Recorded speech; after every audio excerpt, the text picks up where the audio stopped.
Halo sahabat, ini adalah unsur-unsur kepemimpinan dari sudut pandangku yang telah aku abadikan menjadi sebuah buku berjudul Kepemimpinan Militer Buku 1. Sebelum masuk lebih dalam, mari kita awali dengan sebuah kutipan inspiratif. Leadership is not about being in charge. It's about taking care of those in your charge. Kutipan ini mengingatkan kita bahwa kepemimpinan bukanlah sekadar tentang memiliki kekuasaan, tetapi lebih pada tanggung jawab untuk merawat dan memimpin mereka yang berada di bawah pengawasan kita. Mari kita telusuri beberapa unsur kunci yang dapat membentuk kepemimpinan yang efektif. 1. Keberanian. Bagi seorang prajurit, keberanian merupakan suatu hal mutlak yang harus dimiliki. Keberanian tersebut tidak hanya dalam bentuk keberanian fisik saja, namun juga keberanian moral. Keberanian fisik terwujud dalam kemauan untuk mengatasi ketakutan menghadapi maut dan cedera badan. Keberanian moral adalah keberanian untuk menghadapi risiko kehilangan jabatan dan pangkat serta kedudukan. Karena menghadapi sikap yang tidak disukai oleh atasan tetapi benar menurut keyakinannya sebagai prajurit TNI.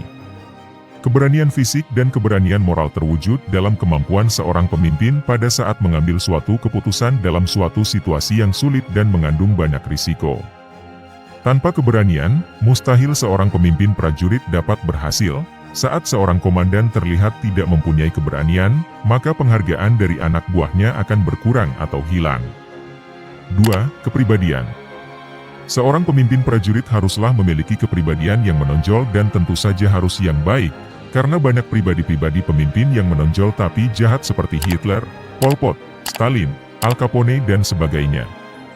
Pribadi yang baik adalah pribadi yang selalu menampilkan sosok pemimpin yang jujur, selalu mengutamakan kepentingan yang lebih besar daripada kepentingan dirinya sendiri, rendah hati, rela berkorban, tidak mudah goyah oleh keadaan yang genting dan mencekam. Dari nenek moyang kita, dapat dipelajari tentang 8 sifat pribadi pemimpin yang baik, yang kita kenal dengan Hasta Brata, yaitu: pemimpin adalah bagaikan samudera. Berpandangan luas, mampu menampung hal-hal yang tidak baik, tapi selalu mengeluarkan yang baik. Pemimpin adalah bagaikan bulan, Pindo Chandra. Senantiasa memberikan terang di saat gelap. Pemimpin adalah bagaikan bintang, Pindo Kartika. Dapat menjadi petunjuk arah tujuan yang benar serta selalu memberi harapan yang baik. Pemimpin adalah bagaikan gunung, Pindo Arga.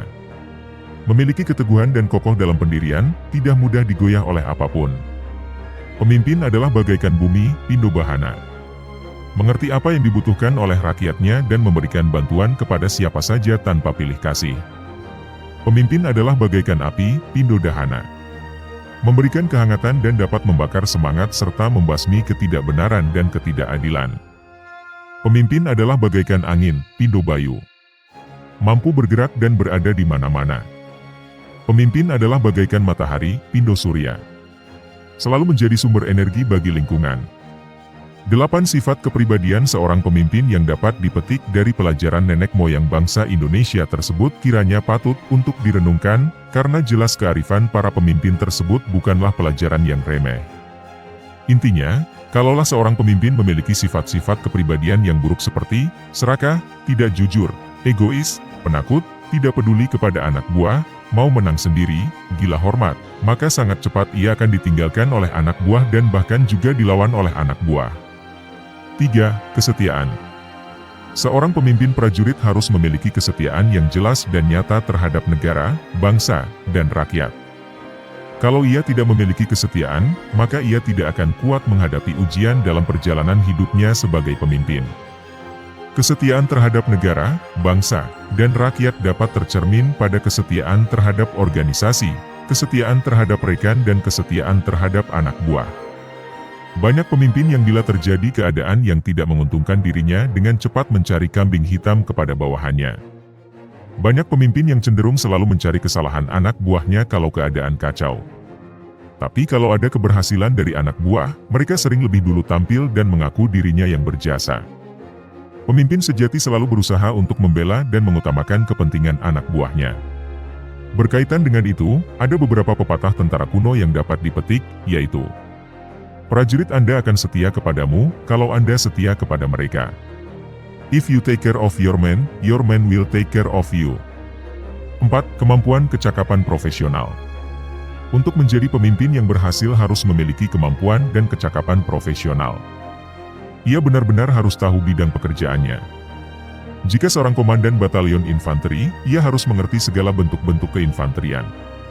Ia harus tahu cara kerja semua senjata di pasukan dan tahu bagaimana menggunakan serta merawat semua alat yang ada di satuan yang dipimpinnya. Semua teknik dan taktik dari tingkat peleton, kompi hingga batalion harus benar-benar dikuasainya.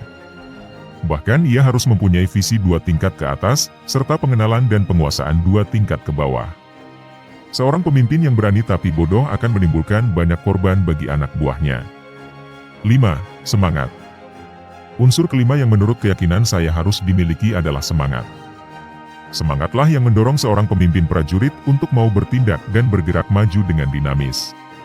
Semangatlah yang mendorong seorang prajurit untuk tahan menderita dan tabah, serta tenang menghadapi berbagai mara bahaya. Semangat akan mendorong seorang pemimpin prajurit untuk meraih kemenangan. Tanpa semangat, sulit untuk mendapat suatu keberhasilan.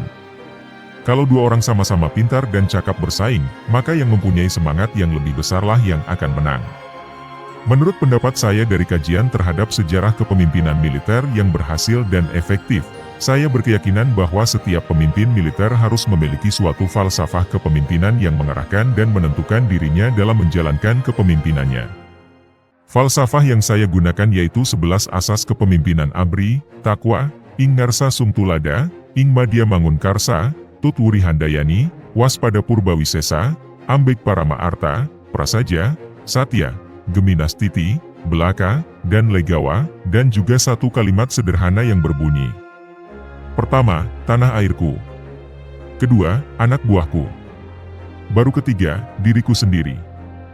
Bagi saya kalimat tersebut berarti bahwa dalam mengambil suatu keputusan atau suatu kebijakan, maka harus sudah ditanyakan kepada diri sendiri apakah ini menguntungkan negara, bangsa, dan angkatan bersenjata. Kalau ya, jangan ragu-ragu untuk mengambil itu, baru selanjutnya boleh memikirkan dan mengurus kepentingan diri sendiri. Jangan dibalik, yang diurus adalah kepentingan diri pribadi dulu dan anak buah dinomor 2-kan, apalagi kepentingan bangsa dan negara. Dengan memahami dan menggabungkan unsur-unsur ini, kita dapat membangun fondasi kepemimpinan yang kuat dan efektif.